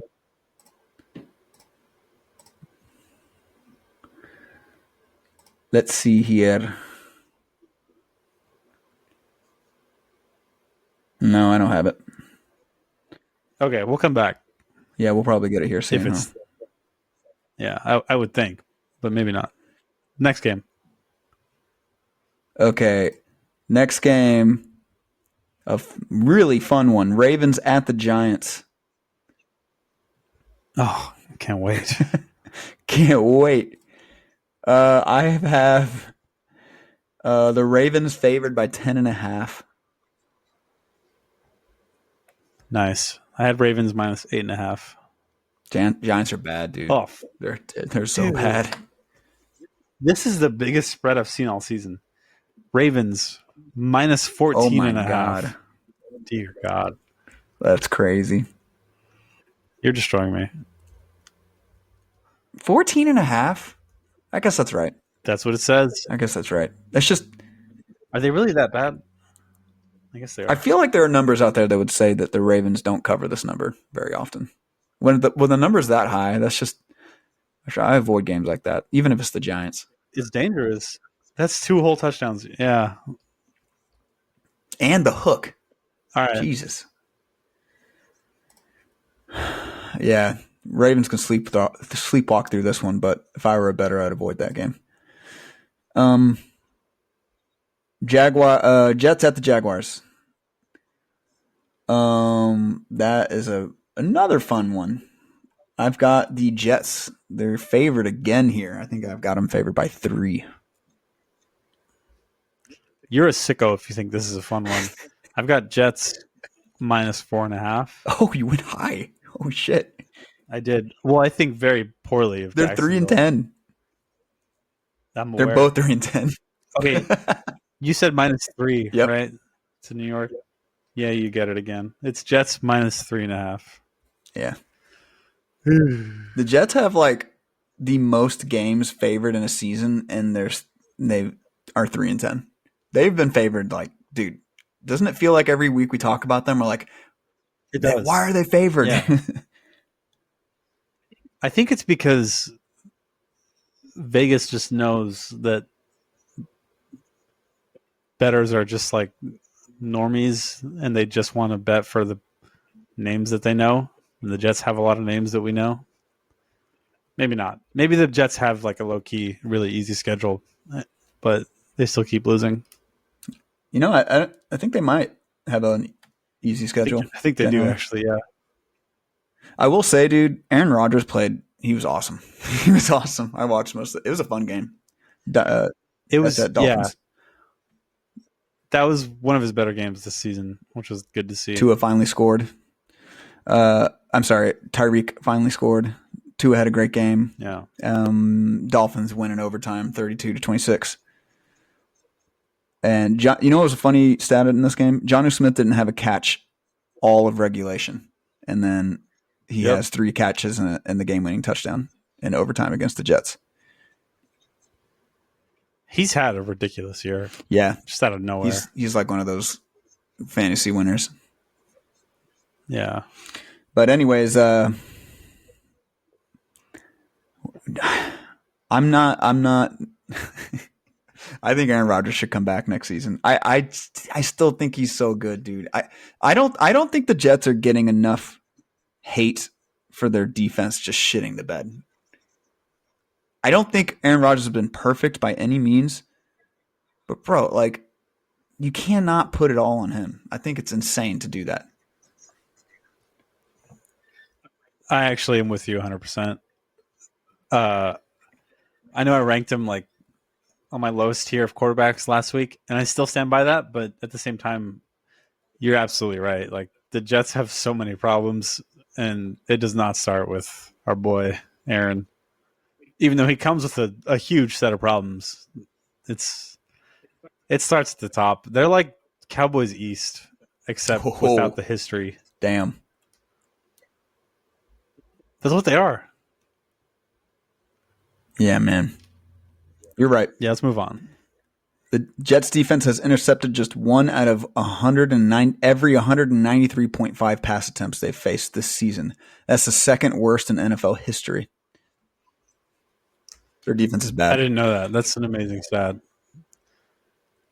And for each of the last 2 years, everyone would have told you the Jets have the best corner in the league. Oh, man. Sauce. But they do not. He's been bad. Yeah. All right. Actually, kind of low-key fun game. Cowboys at the Panthers. We might not have the line for this. Oh, that is kind of fun. I have the Cowboys favored by 3.5. I went high. That's got to be too high. I have the Cowboys -1, but I think you're right. At least on FanDuel, I don't see it. So we'll have to come back. Dude. Maybe. 1 point? Dude, the Cowboys suck. And we were just talking about how good Bryce has been playing. Fair enough. And that they're actually quite solid. Fair enough. But we got to wait anyway. Yeah. Okay. We can continue discussing it later. Okay. Colts at Broncos. I don't think this is going to be a fun game. I think the Broncos are going to be favored by 4.5. That's exactly what I put. Damn, dude, you're freaking boxing me out. And that's also what FanDuel has. Broncos No minus shit. 4.5. That game Yeah. is going to be a fucking travesty to football. I would not watch that game. I could weirdly see this being like a really entertaining game, actually. Just because the Colts, to me, are like the hardest team to predict week to week. Like, I think they're trash. Don't get me wrong. But they randomly will have like these offensive juggernaut weeks. And then Denver's kind of the same thing. I don't know. I don't really know what to make of Denver still. Bo Nix is still playing well. He didn't have like the best game last week in that there 2 weeks ago when they went what? It was a high scoring affair and Jameis had 500 yards of offense. Oh, yeah. It's crazy. Oh, he played well, I thought, in that game. For the most part. That was a fun game. I think we don't really remember it because we were recording. Judy had 235 yards. It's ridiculous. Dude. Yeah. Anyways, Jared Judy. I feel like I've got the Broncos kind of made. They're going to be formidable in the playoffs. If they have, defenses playing, they're one of the highest scoring defenses in fantasy, and Bo Nix is playing well. I wouldn't want to see him. They're one of those X Factor teams, dude. I think they're pretenders. Wow. If I really had to make a decision. Okay. Why? Yeah, rookie QB. So I'm immediately going to want to sell based off that. And it's a rookie QB that's not named Jaden Daniels. And on top of all of that, I just don't see where the difference makers are coming from. Like if you're going to tell me that Cortland Sutton is the guy I got to worry about in the wild card round, then like I'd take that any year pretty much. I'm not a huge Sutton fan. Why? Cortland Sutton's been pretty good. He has been good. He's been arguably great this season, but I don't really think he's like a great route runner at all. I think he's got good hands and he's got a big body, and that kind of works well in Sean Payton's offense, which is really just like a bunch of short completions. I don't really like his prowess down the field, and I don't know. I think Sean Payton is a great regular season coach, but maybe I'll be eating crow. We'll see. You can take that back. Sean Payton's a Super Bowl winning coach. I know he is. He just rubs me the wrong way. Sorry, dude. I'm not a Sean fan. Okay, we can move on. But seriously, I don't think they're that good. But yeah, we'll move on. Patriots at Cardinals. What a great game. I've got the Cardinals favored by 5.5, and I don't like doing that, but I think they're going to be favored by a lot.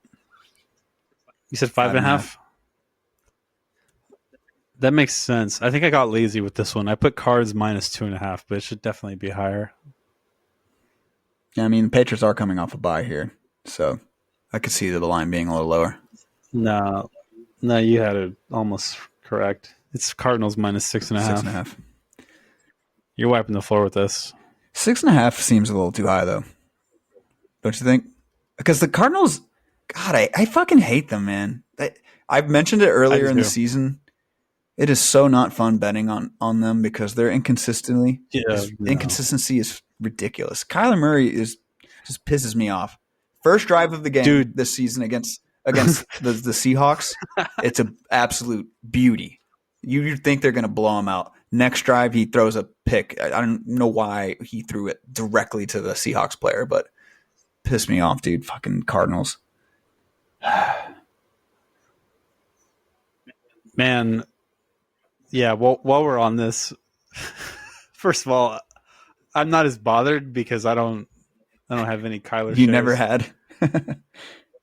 No, dude. I wish I was with you, dude. I don't think he's good. I think he, like you said, he has like moments, and then maybe he'll put together some streaks of being good. But he's just so like dumb sometimes. It's kind of crazy. Uh, Basically, like all of my doubt for Bryce Young, even though he's played so well these last couple weeks, I blame it on Kyler Murray. Even though they're very different players, but you know what I mean. I see. Yep, that's enough on the fucking Cardinals. All right. Yeah. Sunday night, Packers at Seahawks. That's good. That'd be kind of fun. Yeah. I got the Packers by Seahawks 4. No hook. 4 points. Packers favored. I had Packers minus 1.5. So we disagree here. Let's see. Oh my gosh, you're really good. It's Packers minus 3. 3? Yeah. So you get it. I still might. Seahawks coming off a win. Gino. I kind of like the Seahawks. I do too. I was just going to say, I feel like their offense is getting slept on a little bit. Jackson Smith and Jigba, I am sorry, brother. You're good. He's good. He's really good. I shouldn't have doubted you. I was really high on him coming out of Ohio State, and then last year he was like not that good, even though the Seahawks were like putting up a lot of points. So I guess that's why a lot of people were out on him, and I also kind of faded him fantasy wise. But yeah, he has arrived. I think he's kind of better than DK. He's been playing better. That's for sure. At least this past. He definitely has. Yeah, right. I mean, they're obviously like different kinds of players, but they complement each other, which helps Seattle. And again, our boy, our boy Murphy just is an absolute monster there at the center. He's creating a lot of pressure. I think it took him a while to get going, but he's going to be in the league for a while. That dude is a freaking beast. I also really like Weatherspoon. He's one of my favorite players, defensive players to watch, the cornerback. Mm-hmm. He's so fun. Me too. He's all over the place. He's physical. Yeah. With all that being said, I think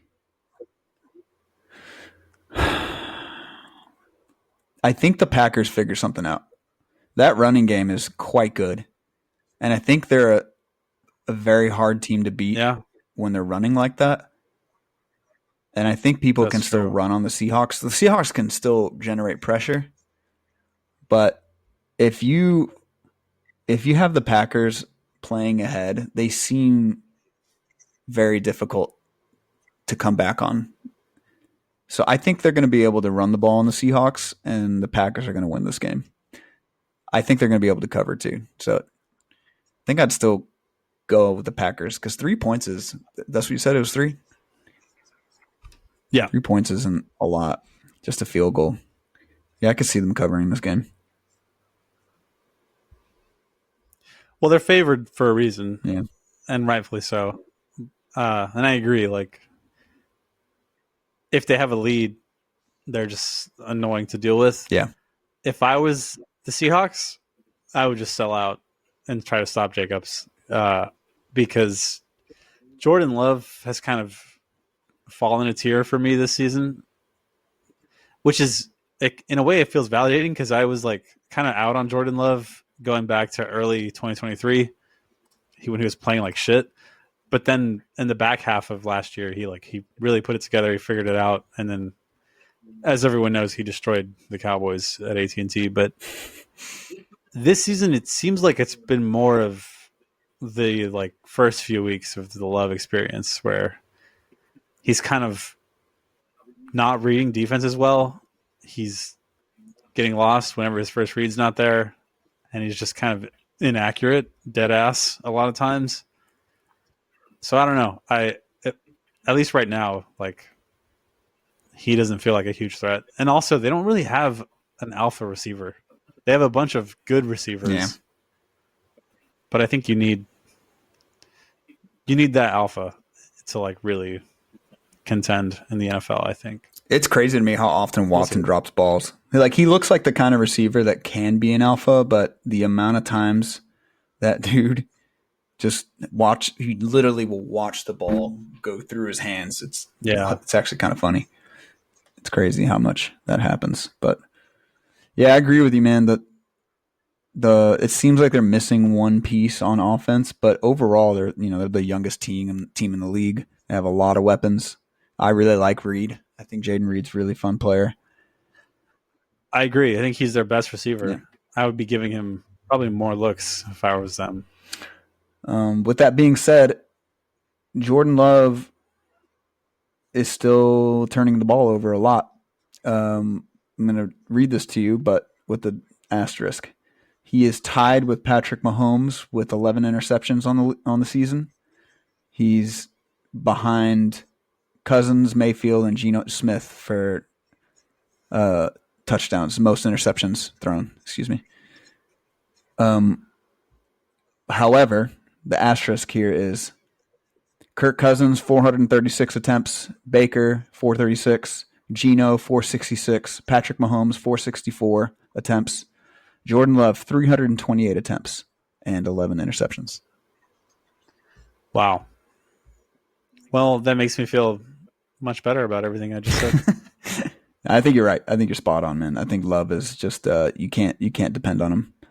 So it makes sense that LaFleur has done a good job making it a running team first. Yeah. Their O-line is awesome, though. Yeah. So that really helps them. Yeah. All right, let's move on. We got another double Monday night header. What the fuck, dude? We both hate this. Don't ask me. We have a kind of fun one. The 7:00 game. Chicago at Minnesota. These division games are always so close. So I went with these games are so close. I got the Vikings by 11.5 at home against the Bears. Dude, I am not good at this. I have the Vikings by 4.5. 4.5? You might get this, actually. I don't know. I guess I'm still hung up on the Bears are talented. Also, I lost my page that I was on FanDuel. Let's see. Well, the reason I think you'll get it is because it's a division matchup, and they usually are pretty close. I mean, look at the... Wait, what did you say? Look at the Chicago-Detroit game. I said 11.5. Oh, I do get this one. Oh, I got lucky. It's -7. Yeah, I went too high. Yeah. I just gave the Vikings a lot of credit. I just saw Sam Darnold throw 5 touchdowns, so I think Vegas is thinking that it's a division matchup, and you shouldn't be putting a lot of points on a division team.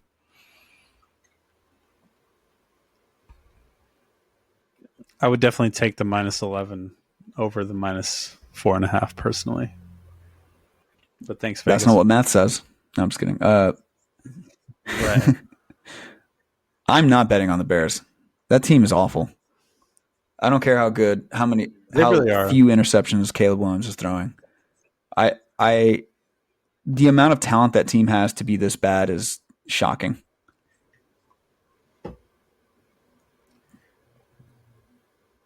Yeah. I really want Ben Johnson to go there because I am just so high on the roster, like you said, and I want to be right so badly. So I want Ben Johnson to go save that team. But damn, when you watch them play, they're just so frustrating. Must be so exhausting to be a Chicago fan. Sorry, Tate. I know. He sounded exhausted, so that checks out. He might have sounded exhausted to you. I thought he sounded fantastic. That mic was something else. Was it? Dude.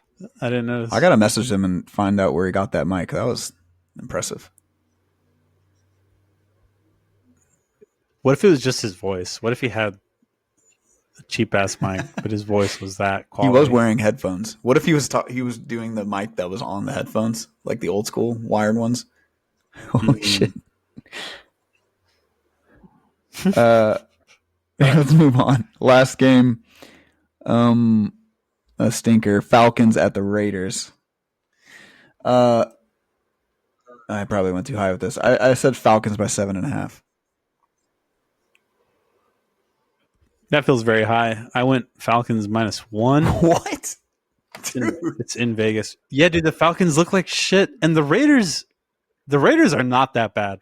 Whoa. Like I know O'Connell just got hurt, Yeah. and I know the Raiders. Look, the Raiders suck, but the Falcons kind of suck too.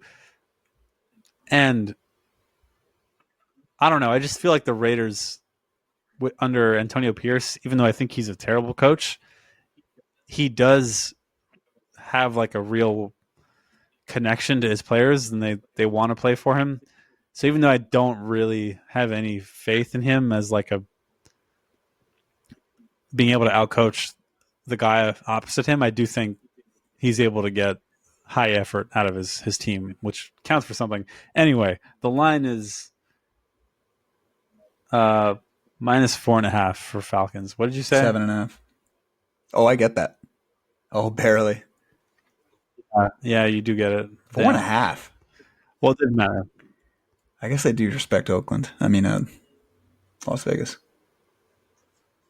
That's too low. Come on, Falcon. The Raiders are bad, dude. The Falcons. I already alluded to it. The Falcons are better. They've got talent, and I think there's a chance that they put Penix in the game and they play even better. Wait, really? Sure. But I thought you were saying that you believe in Kirk. Believe in Kirk, but I don't think the team does. Interesting. I would also feel better actually if they did make that You move. and the media, I just don't think they'll do it. What can I say? Were you gonna say you're a slut? No. I was gonna say simp, but that's not the right word. You're right. It's slut. What's the right word? I'm a parrot. That's not it. I just repeat everything. What's the right word? It's not parrot. No. I don't know. Whatever.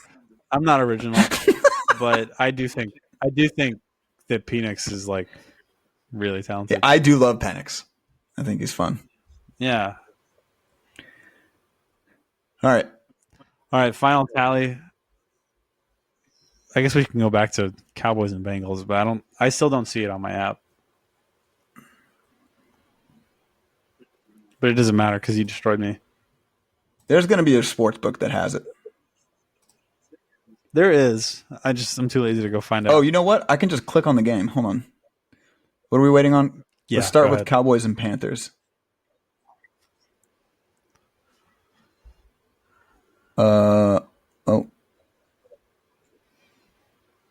Never mind. I don't have it. You don't have it? Not on FanDuel. We'll just use ESPN because they surely have it. Yeah, I don't have either game.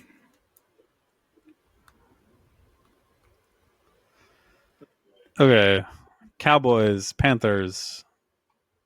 On ESPN, hold on. Carolina by 1.5. Oh. What did I have? Oh, I had Cowboys -1. So I had the wrong team. I had 3.5. Cowboys. For Cowboys? Oh, so I get it. Woo! What is it? It's Panthers -1. Oh, the Panthers are favored? Oh, no. Yeah. Oh, no. According to ESPN. Cowboys. That's terrible. That's pretty Is this the first time the Panthers have been favored all season?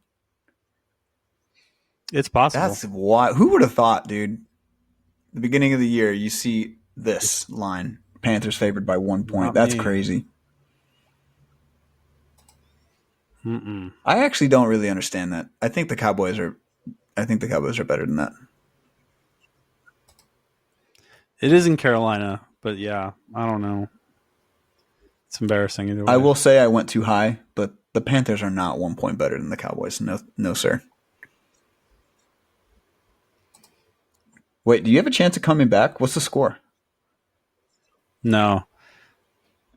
8-3 by my Oh, count, including my Cowboys I'm kicking victory. your ass. All right.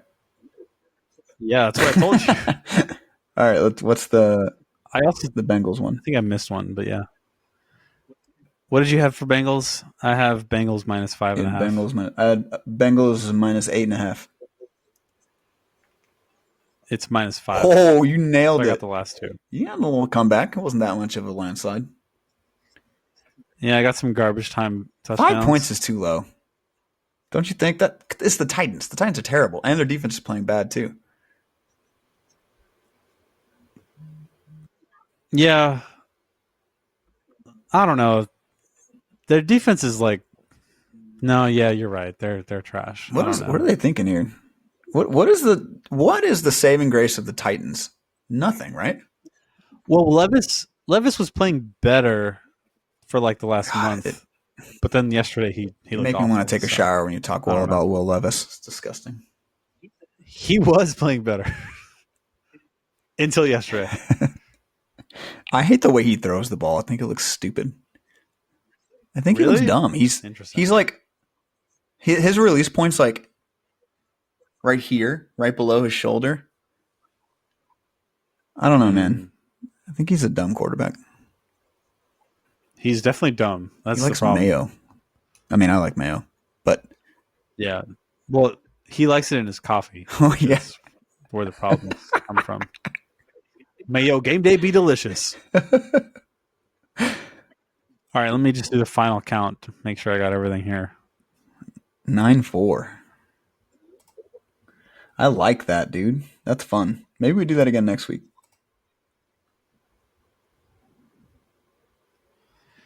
No, it's not. It's not competitive enough. All right, you did have 8. Oh, at 8, 8-4. Yeah. Pretty good. Pretty good. Oh, I had more than I thought. I had 5. It's 8 to 8 to 5. 5. That's still not that close though. That's pretty close. That's not a.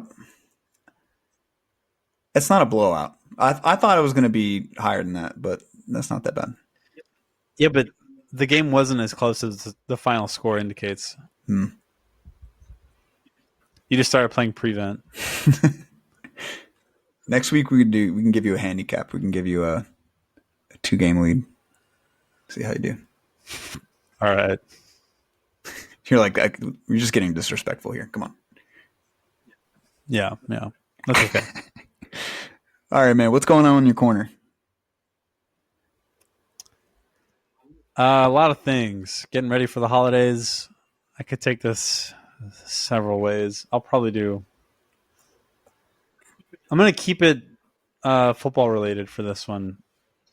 So we had Detroit hosted at Ford Field, which is where the Lions play. We hosted the Mid American Conference Championship, right? Featuring the Ohio Bobcats versus the what was it, the Red Hawks or something out of Miami University of Ohio. So not Ben the Canes. Roethlisberger's school. Anyway, is that where he Yeah. went? I didn't know that. See, That's cool. useless information. Well, anyway, tickets were like, Why would I know that? Continue. you are good at that. Yeah. He does fit those vibes. Very mid American. Tickets were very cheap.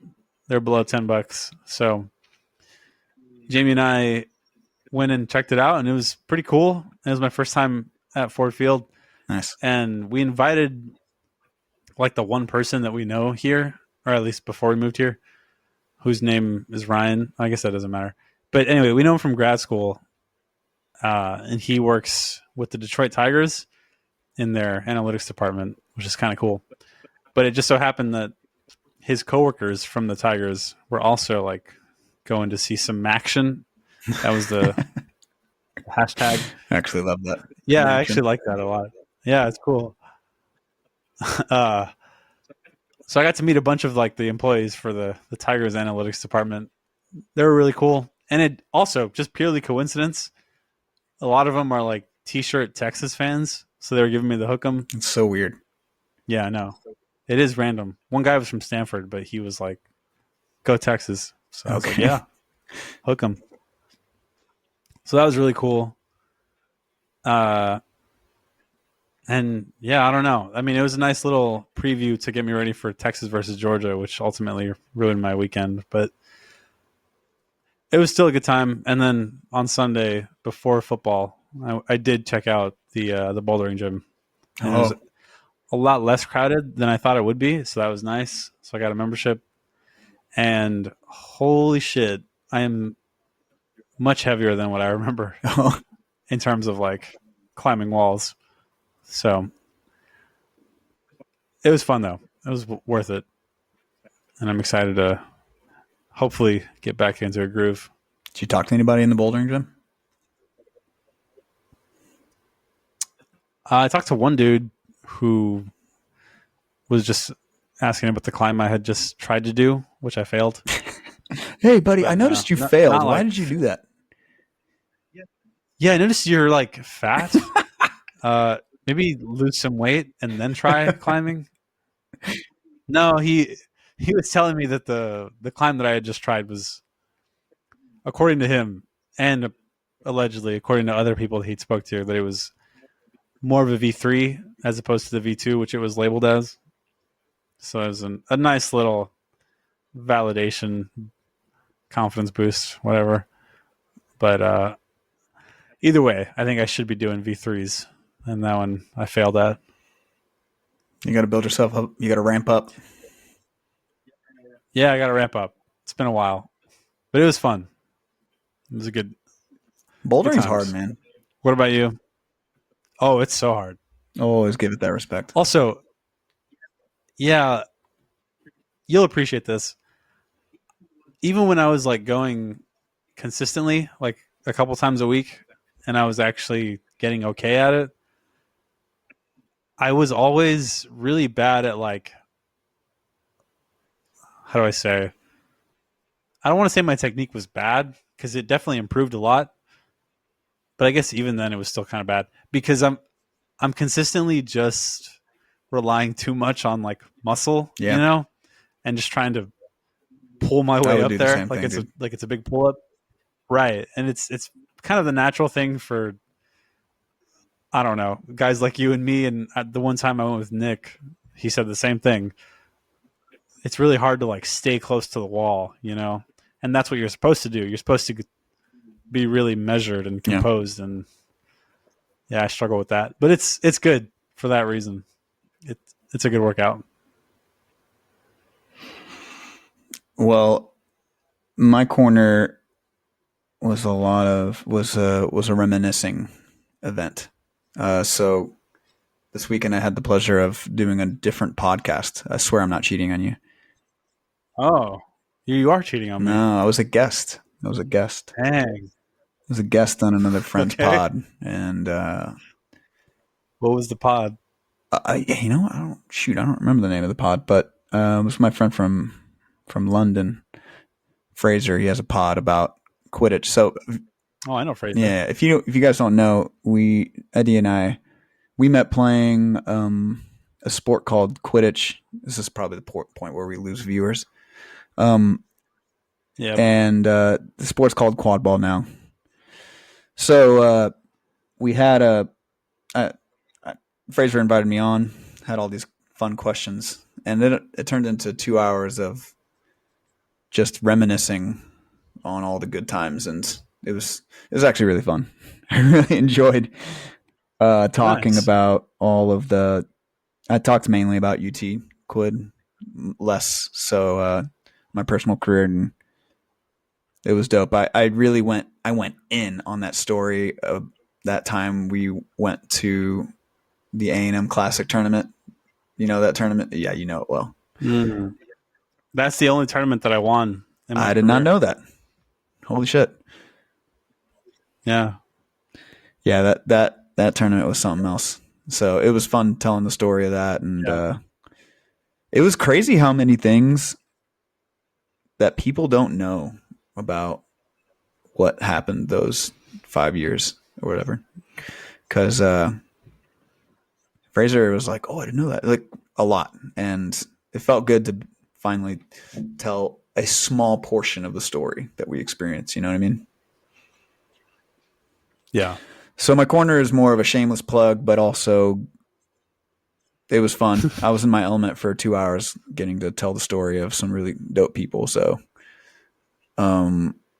maybe we'll plug it on our Instagram page, which we have one now. People haven't used it as much as I wanted. Go give it a follow. Yeah. So yeah, that's pretty much my corner. I hope you listen to it. It's fun. Name drop a lot, and it'll bring back a lot of good memories and bad memories. That's cool, man. How is Fraser?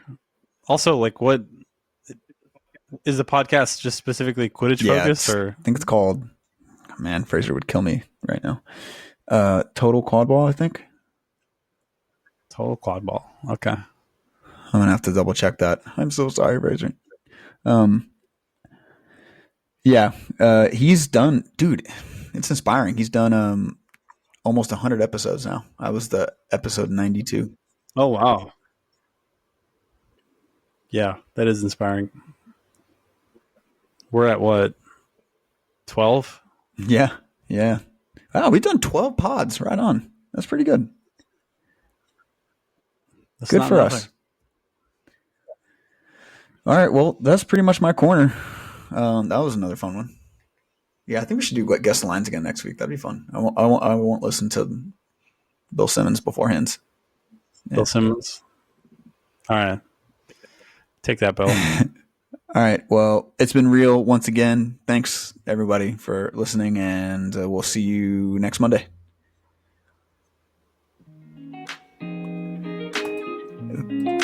Hasta luego. Vaya con Dios. There you go.